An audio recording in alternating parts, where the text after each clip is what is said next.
Desde el Plan Nacional de Educación, Plan Nacional Decenal de Educación, ¿sí? Estos criterios ya lo he mencionado, ¿sí? Pero hay un componente muy importante del Plan Nacional Decenal de Educación, que no es precisamente de este gobierno, es del gobierno anterior, y es el octavo desafío. Lean el octavo desafío del Plan Nacional Decenal de Educación, y ese octavo desafío tiene estos elementos, estos criterios, ¿sí? Para el fortalecimiento de la educación rural. Por ejemplo, usar modalidades adecuadas, ¿sí? A la dispersión de la población en las áreas rurales, importantísimo. Y está planteado, es decir, esta literatura está recogida en el Plan Nacional Decenal de Educación. Dale, por favor. Voy especialmente a referirme al tema de la desfinanciación de la educación. Desde el Valle del Cauca, pues hay que decir que el actual plan de desarrollo estableció una estrategia específicamente dirigida a crear un programa de educación rural departamental, un subprograma que es Educación Rural para la Excelencia, con estas metas. Quiero decir, si ha habido alguna intervención desde el actual gobierno departamental en el sector rural, es porque desde el mismo plan de desarrollo así se concibió, y entonces se le está dando tratamiento, cumplimiento a estas dos metas. ¿Cómo? Pues a través del Programa Especial de Educación Rural del Valle del Cauca, ¿sí? Que plantea estos objetivos que los vamos a ver más adelante. ¿Qué se ha hecho? En el año 2016 se detectó un alto porcentaje en la deserción escolar, en la disminución de la matrícula del año 2016. Digamos que comparado con el cuatrienio anterior, pero bajó considerablemente la matrícula y, por supuesto, el tema de la deserción escolar estaba muy marcado. Teniendo esto como un problema, entonces se pensó en hallar las causas significativas. Se encontró que esas causas significativas que originaron este tema estaban asociadas a las mayores distancias de los hogares hasta las sedes educativas. Dos, por supuesto, el tema del recrudecimiento del conflicto armado, que lo pudimos evidenciar con mayor fuerza a lo largo del cañón de Garrapatas, teniendo como referencia la institución educativa ACER, de la compañera Adriana Abadía. Y, por supuesto, la ausencia de un diagnóstico. Hasta ese momento no existía un diagnóstico claro sobre el estado de las instituciones educativas rurales del Valle del Cauca. Entonces, a partir de estos tres elementos, digamos que la Secretaría de Educación Departamental, dale por favor, se dio a la tarea de proponerse estos objetivos, contribuir en la formulación y ejecución de los proyectos pedagógicos productivos, fortalecer la educación intercultural a través de una formación pedagógica y promover actividades productivas comunitarias a partir de la misma comunidad, pero pensando en beneficiar a la misma comunidad educativa. Sí, avanzar en un punto porcentual en el tema de la matrícula en los años subsiguientes, hecho que se logró cumplir.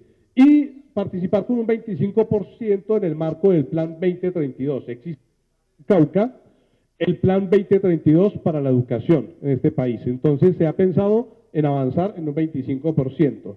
¿Cómo se hizo? Se hizo constituyendo un equipo especial de educación rural integrado por veterinarios, zootecnistas, ingenieros agrónomos, agroindustriales, ambientales y también con pedagogos. ¿Sí? Ese equipo se conformó. Una vez conformado el equipo, entonces, la Secretaría, a través de ese equipo, se dio a la tarea de formar a directivos docentes y docentes. ¿En qué? ¿Sí? En esto, en modelos flexibles, en el plan integral de componentes curriculares y proyecto educativo institucional, formulación y evaluación de proyectos, y también en las buenas prácticas agropecuarias. Pero no solamente se quedó en el tema de la formación, también contribuyó a la implementación de los proyectos pedagógicos productivos. ¿Cómo lo hizo? Lo hizo a través de la dotación y apoyo a PPP. Muchos de ustedes son testigos de que, en efecto, muchos de esos proyectos pedagógicos productivos recibieron apoyo a través de especies menores, especies mayores, infraestructura, mejoramiento de infraestructura, de pronto mejoramiento de alguna locación en particular, pero también en insumos, materiales, semillas. Ustedes saben que durante este periodo se fortaleció, no en la medida que se hubiera querido, pero se fortaleció en forma importante esos proyectos pedagógicos productivos. Igualmente hubo acompañamiento in situ. Nuestro equipo, aquí está Cenelia, María Cenelia Vélez, Juan David, por aquí lo vi, Juan David, Carlos Yepes también está por acá, Aurora, creo que Aurora también está por aquí, y algunas otras personas dirigidas, coordinadas por la doctora Diana Carolina Cabal, que es la coordinadora del Programa Especial de Educación Rural en el Valle, pues se dieron a la tarea de cumplir con esto, acompañamiento in situ. Algunos de ustedes podrán levantar la mano, decir que es cierto, que allá estuvo ese equipo haciendo acompañamiento, soporte pedagógico, soporte académico, pero también soporte práctico. Y naturalmente a través de las ferias y los foros que hemos realizado. Se han realizado prácticas agropecuarias entre instituciones educativas. Se fortalecieron las AFAS. Aquí existía un número importante de AFAS, pero cuando levantamos el diagnóstico, solo unas 2 o 3 estaban legalmente constituidas. Pues se ha contribuido a la legalización y hoy tenemos aproximadamente 10 AFAS legalizadas, asociaciones de futuros agricultores. La posibilidad, vía proyectos pedagógicos productivos, de mejorar las ideas de emprendimiento y llevarlas a ideas de negocio. Ese es el propósito, elevar esas ideas de emprendimiento al carácter de ideas de negocio. Y por supuesto ha habido articulación con el SENA y con el CIAT, Centro Internacional de Agricultura Tropical, sobre todo con el tema de los productos biofortificados, básicamente maíz y frijol, ¿sí? Con hierro y con zinc. Digamos que todo este ejercicio es en el que se ha ocupado la Secretaría de Educación Departamental durante este gobierno. Durante este gobierno ustedes podrán evaluar gobiernos anteriores, pero específicamente este gobierno lo ha hecho a través de esto que acabo de plantear. Y esto no habría sido posible sin inyectarle recursos. Hubo que inyectarle recursos. Allí es donde insisto mucho en esto. Voluntad política. Voluntad política para querer fortalecer la educación, en este caso, del sector rural. Yo sé, para algunos no en la forma en que se hubiera querido, en la forma en que se necesita, pero a mí me parece que lo que hay que mirar es que sí ha habido una intencionalidad política, una voluntad política y una disposición de recursos para fortalecer las instituciones educativas vía proyectos pedagógicos productivos. Esta es la línea de tiempo. Durante el primer año se levantó el diagnóstico, se identificaron las necesidades. Durante el año 2 se dio el tema de la formación, alrededor de 1.006 docentes y directivos docentes formados, cualificados, 127 directores docentes, 140 administrativos formados, y en el año 3 nos hemos dado, y año 4, pues desde la Secretaría se han dado a la tarea de implementar, fortalecer los proyectos pedagógicos productivos. Esa ha sido la línea de tiempo. ¿Listo? Aquí están los objetivos que ya los hemos mencionado. Algunos se preguntan por esto. Algunos algunos dicen, sí, pero eso ha sido voluntad política del actual gobierno, de la actual mandataria. Y el próximo periodo, pues independientemente de otras consideraciones en las que no me quiero meter, ¿sí? Yo diría que, sí, continúo, yo diría que, pues aquí queda un personal profesional cualificado, allá en la Secretaría de Educación, pero también en algunas instituciones educativas. Y además ha quedado la provisión de recursos. 2, y ha quedado la importante escuela allá en la Secretaría para el tema de bajar recursos vía Sistema General de Participaciones. Perdón, de regalías. Sistema General de Regalías. Bajar recursos por ese sistema y entonces yo creo que con esa formación, esa escuela y ese personal profesional calificado, uno podría pensar que esto que acabamos de ver tiene continuidad, tendría continuidad. Bueno, voy a aprovechar, voy a ver si en 15 minuticos, para que ustedes puedan descansar. En 15 minuticos voy, yo creo que a recordarles a un buen número de ustedes y a los jóvenes, ¿sí?, traerles estas cifras. Los últimos gobiernos le han quitado plata a la educación para destinarlo a otras cosas, por ejemplo, a la guerra, por ejemplo, a la deuda externa. Les voy a mostrar esas cifras. Algunos maestros las van a recordar. Escuchen esto. Hasta el año 2001, estaban vigentes estos dos artículos de la Constitución Política Nacional del 91.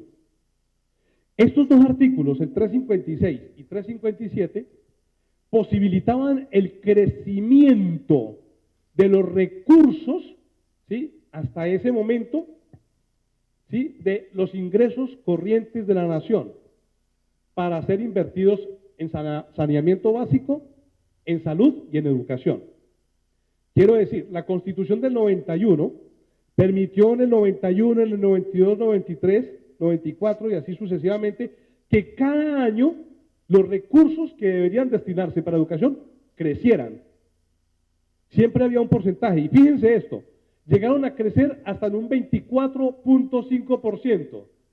Se me perdió el 24.5%. Llegaron a crecer hasta un 24.5% en recursos. Sistemáticamente. ¿Dónde ustedes pueden ver eso? En el artículo 9 de la entonces Ley 60 de 1993. ¿Cuál es el título de ese artículo, de ese capítulo? Situado fiscal. El situado fiscal es lo que hoy se llama Sistema General de Participaciones. Con la Ley 60 del 93 se llamaba situado fiscal. Y era de allí del situado fiscal, y el situado fiscal se conformaba con los recursos, ingresos corrientes de la nación, los impuestos. Y de esos impuestos, siempre Planeación y Hacienda destinaban un porcentaje cada año mayor para educación. Pero en el año 2001, el presidente de turno se le ocurrió que había que intervenir la Constitución Política Nacional, que había que hacer un cambio en la Constitución Política. Y en Colombia solo es posible cambiar la Constitución Política. Si aquí está el profesor de Ciencias Sociales, de Ciencias Políticas, de esos jóvenes le pueden hacer un examen, ¿sí?, a los dos jóvenes sobre algunos de los elementos que aquí hemos tratado. Solo es posible cambiar la Constitución Política de Colombia mediante una figura que se llama acto legislativo. ¿Sí? Acto legislativo. Es la única figura que permite tocar la Constitución, cambiar la Constitución. Pues en el año 2001 se le ocurrió al mandatario de turno que había que... Esto se está quedando sin pilas, que había que tocar la Constitución Política. Y simplemente solamente para tocar estos dos artículos, nada más. Tocando estos dos artículos, entonces el gobierno de ese momento tenía la posibilidad de hacer un recorte a los recursos para salud, saneamiento básico y educación. Y esos recursos trasladarlos a la deuda externa y a la guerra. Elemental, para esos dos elementos.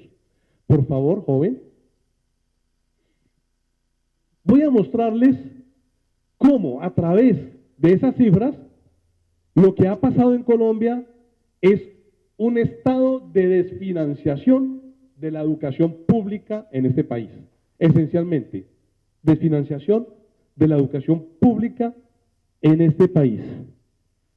El